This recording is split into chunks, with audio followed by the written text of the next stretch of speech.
Bonjour et bienvenue sur Zen et Yogi, tout un état d'esprit, le podcast qui vous veut du bien. Les vacances approchent et j'espère que c'est véritablement pour vous l'occasion de recharger vos batteries.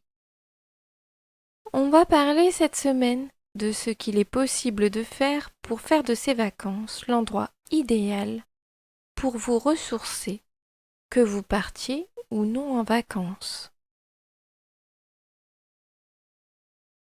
Nos vies sont trépidantes, comme si nous étions dans une voiture de course qui roule bien plus vite que la vitesse autorisée.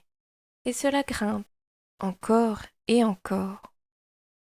On essaye toujours de rester à l'allure de ce qui s'enchaîne, et l'on est épuisé.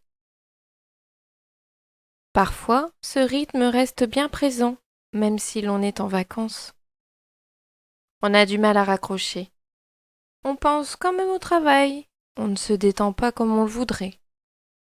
Et on reprend le rythme de la course sans vraiment s'être arrêté, jusqu'au jour où rien ne va plus. Notre corps et notre mental ont besoin d'un repos bien mérité pour que notre organisme fonctionne correctement. Il doit se mettre de temps en temps en repos, ne serait-ce que pour digérer, croître et être capable de se défendre sur le plan immunitaire. Même si vos vacances sont courtes, cela ne veut pas dire que ça ne vous fera pas du bien. Et puis, on considère toujours nos vacances comme trop courtes, même si on prend plus d'1 mois de vacances. La plus grande difficulté rencontrée lors des vacances, c'est sans doute le fait de lâcher prise. Bien souvent, on se rend compte que nous lâchons juste prise à la fin, quand nous allons devoir rentrer. Et on n'est pas vraiment détendu.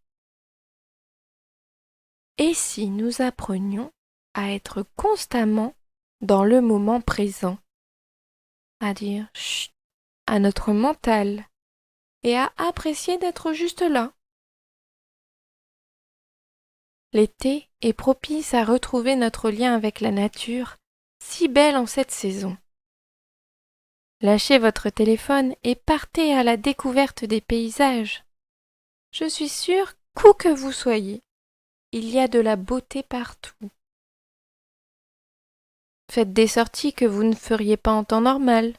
Cela vous dépaysera tout autant. Prenez également du temps pour ne rien faire. J'en ai déjà parlé, d'en prendre du temps pour soi. Osez vous reposer. Faites la grasse matinée si vous le pouvez, ou optez même pour la sieste. Acceptez que tout ne se passe pas comme prévu. Personne n'est parfait, et ce n'est pas bien grave. Ne remplissez pas votre calendrier de trop de choses, car vous garderiez le rythme d'une voiture de course. Optez pour un vélo, qui met plus de temps pour arriver, et où l'on peut profiter du paysage. Bien sûr, j'utilise une métaphore ici, pour vous dire de ne pas trop charger votre emploi du temps. On se met souvent la pression pour découvrir plein de choses, et finalement, on ne lâche pas le rythme, on court toujours. Prendre le temps de se poser, c'est peut-être le moment pour tenir un journal. Je vous en parle maintenant car c'est le moment idéal pour vous poser un peu et observer ce que vous faites. Bien évidemment, je ne parle pas de noter « Aujourd'hui, j'ai pris une banane au petit déjeuner ». Non, je parle de noter ce qui vous travaille, vos émotions et les choses qui vous surprennent dans votre vie. C'est peut-être le temps d'observer vos mécanismes de réponse face à la peur ou à l'agression, de réfléchir à ce qui compte dans votre vie et dans votre manière d'être. Peut-être que vous vous rendrez compte de certaines choses que vous ne voulez plus dans votre vie ou certaines que vous voulez plus souvent. C'est un peu ce que j'appelle regarder dans le rétroviseur. Cette habitude-là, je la garde même quand la course a repris. Je dirais même surtout quand la course a repris. Dernier petit conseil pour ceux qui vont partir. Voyagez léger. Rien n'est véritablement indispensable. Et plus vous aurez d'objets à prendre, plus vous allez devoir les gérer. Bonnes vacances! Voilà, j'espère que cela vous a plu. N'hésitez pas à liker, partager et à vous abonner selon votre plateforme.